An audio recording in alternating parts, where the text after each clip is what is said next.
What it do, Dream Team? It's your boy Neal back with another reaction video, guys. Here we are with stats that prove Michael Jordan is the GOAT. Y'all know how I feel. I got Mike at number 2, which is not a knock to Mike to be number 2 of all time. But if he's your number 1, I'm not even gonna argue with you. I'm not even gonna argue. If Mike's number 1 for you, that's what's up. Stats. I feel like you can find stats for so many players that will tell you that they're the greatest player, depending on what stats you look up. Certain stats that you find. I don't know. Everybody has different GOAT criteria and criteria in which they feel makes a GOAT. So everybody has their own opinion on the matter. So whoever your GOAT is, I won't argue with you. Everybody has their own GOAT. Different generations of basketball. Personally, y'all know I think it's LeBron. He's not my favorite basketball player. I just think he's the GOAT. But before we jump into this, make sure you subscribe to the channel, ring notification bell, get a video a thumbs up so it gets suggested. Social media and Patreon are up top. You can subscribe to any of it. Put all the links in the description. All you gotta do is hit the link, follow me, talk to me. Human. I'll talk back. If you guys got a favorite video suggestion, you can subscribe to Patreon or drop it in the comment section. What we got? We all know Michael Jordan won 6 championships, 6 finals MVPs, and 5 regular season MVPs. But here are some of the craziest stats and records that you don't know about Jordan.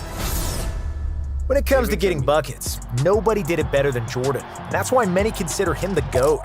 Jordan led the NBA in scoring for a record 10 times, and with 30.1 points per game, MJ has the highest scoring average out of any player in NBA history. He's also the best. 30.1 as a career average is absolutely baffling. That's baffling.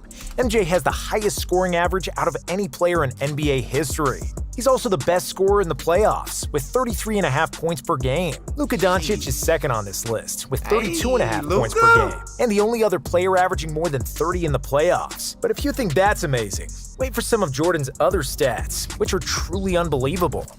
Out of 179 games in the playoffs, Jordan scored less than 20 points just 6 times, and he is the only player never to score less than 15 points in a playoff game. Jordan played 37 playoff series and outscored every single teammate and opponent he ever faced, except one.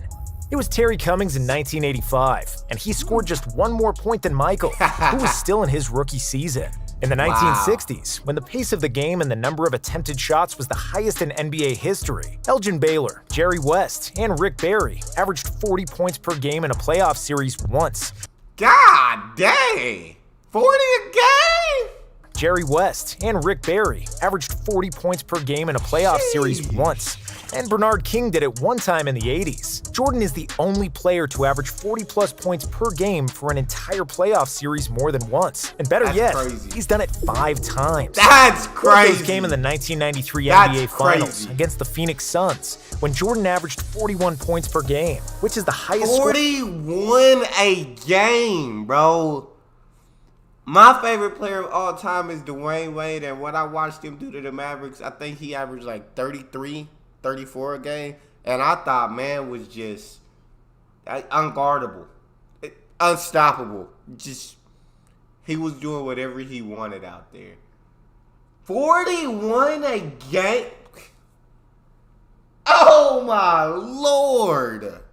Against the Phoenix Suns, when Jordan averaged 41 points per game, which is the highest scoring average in finals history. In 1988 against the Cavaliers, his airness had back-to-back 50-point games, and is the only player in history with this accomplishment in the playoffs. Jordan averaged 45.2 points per game in that series, the second highest mark for any player in a single playoff series. Jerry West averaged 46.3 points in the 1965 Western Finals, but he was shooting 35 times per game. God damn!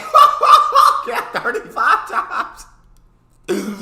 I love Jerry's a legend, so I won't disrespect Jerry at all. But I feel like I know a good handful of players, if not more, that'll definitely give you 40-something. If shooting 35 times a game, they might give you 50-something. But keep it going. Points in the 1965 Western Finals, but he was shooting 35 times per game. MJ has 8 50-point playoff performances, which is the most ever, as well as the most 40-point and most 30-point games in the postseason.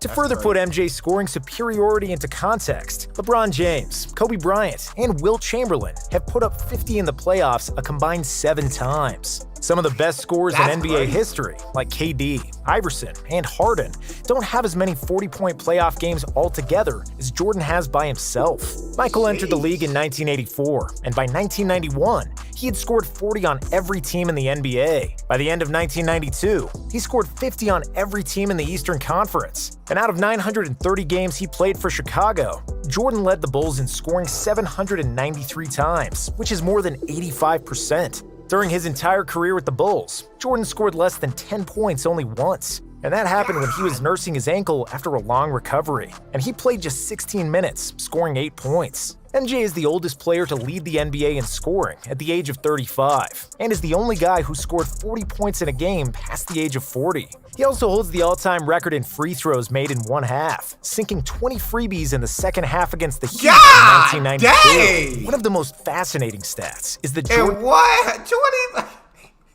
20? Nowadays, we think that's a lot for a game. We like that, bro. You just went to the free throw line the whole game.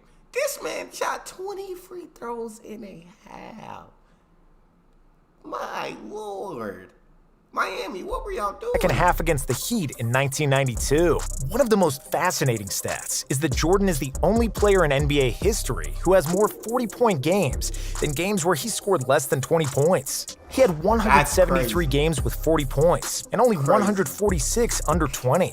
For example, LeBron has played 235 games where he failed to reach 20 points, and only 70 games where he scored 40 or more. Okay, I know what you're thinking. LeBron is more of a passer, not a pure scorer. Yes, but if we look at Kobe, who was the most similar player to Michael, we'll see that he had 405 games with less than 20, and 122 games with 40 plus. So when it comes to getting buckets, Jordan was really in a class of his own. But he isn't considered the GOAT just because of his scoring. Jordan is one of the best defensive guards ever, if not the best.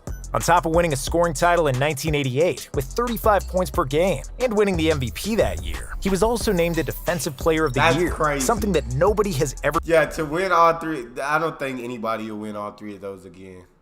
I don't think anybody. If I were to pick somebody to do it, it would be Giannis. It would be Giannis to scoop all three of those awards. Other than that, I don't think it'll happen again. I do not think it'll happen again. Joel Embiid could do it. Embiid or Giannis could pull that off right now. NBA MVP, Defensive Player of the Year in the same season. Yeah, that's a tough feat. Shout out to MJ. That's a huge. The MVP that year. He was also named a Defensive Player of the Year, something that nobody has ever done in a single season. His 131 blocks in the 1988 season are the most block shots ever recorded by a guard, and he's the only guard with multiple seasons with more than 100 rejections. He also still holds the all-time record for the most block shots ever by a guard, with 893. MJ has 6 seasons with more than 200 steals, which, you guessed it, is another NBA record.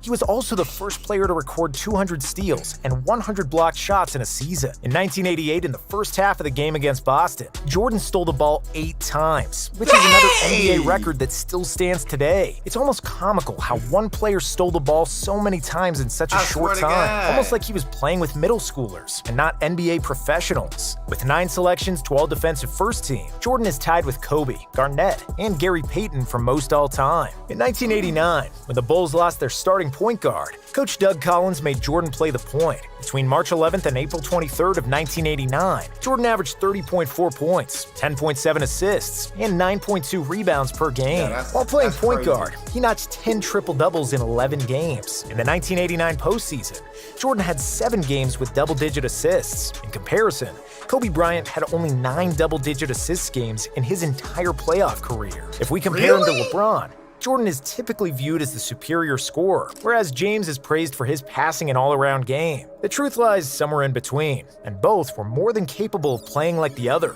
When Jordan wanted to pass, he proved that he could have been a full-time point guard if he wanted to, but he preferred to score the ball. And the same is true for LeBron, who proved that he can be unstoppable when he decides not to share the rock. When it comes to advanced statistics, Jordan and LeBron are very evenly matched at the top. However, Jordan has a slight advantage in most categories. MJ is the all-time leader in player efficiency rating at 27.91, ahead of LeBron, who has a PER of 27.34. The same is true for player efficiency rating in the playoffs, where Jordan is slightly ahead of George Mikan and James. Michael is also the all-time NBA regular season and playoff leader in win shares per 48 minutes, box plus minus, and usage rate, and is second to LeBron in value over replacement player. When he was a rookie, Mike was the only player ever who managed to lead his team in 4 different categories: points, assists, rebounds, and steals. And if you're wondering... That's interesting. Points, assists, rebound. Bro, Mike was that guy. Mike was that guy. Different categories. Mike points, was that assists, man. Rebounds, and steals. That's crazy. And if you're wondering what he did to fuel his body, he always ate the same thing, approximately 4 hours before the game. Jordan's pregame meal consisted of a 23-ounce New York steak, a side of mashed potatoes, or baked potatoes if it was not available, and a salad on the side served with some ginger ale. At the beginning of the 90s, Jordan first started drinking. He drank only after the games, but then soon started knocking them back before the games as well. According to former NHL star Jeremy Roenick, he and Jordan once played 36 rounds of golf, drinking a dozen beers each throughout the day. That wouldn't be a problem if Jordan didn't have a game against the Cavaliers that night. Roenick joked that he was going to put money on the Cavs that night, thinking that Mike must be drunk and exhausted from playing golf all day. Jordan then bet him that they're going to win by more than 20 points and that he's going to score over 40. Mike being Mike, Roenick gave him all the motivation he needed. Of course, he won the bet. The Bulls won by 24, and Jordan scored 44 points. Moral of the story is, even when he was half drunk, MJ was still the best player in the world. That's crazy, bro. Yeah, that's such a wild bet to make and to make that happen. Bro, shout out to MJ, bro. Like, I know MJ was great. Phenomenally amazing, phenomenally exceptional. And he just played out of his mind. I don't think there's a different way to explain it. The man just played out of his mind. So if MJ is your GOAT, you got MJ as a GOAT, I won't argue with you about it. But that's all we got for this one. You guys got a favorite video suggestion, you can subscribe to Patreon and drop it in the comment section. Subscribe to the channel, ring notification bell, get a video a thumbs up so it gets suggested. Social media, Patreon, all up top. You can subscribe to any of it, put all the links in the description. All you gotta do is hit the link, follow me, talk to me. Love talking to you guys. You guys are the most incredible team on YouTube. It's your boy D Neal. Out.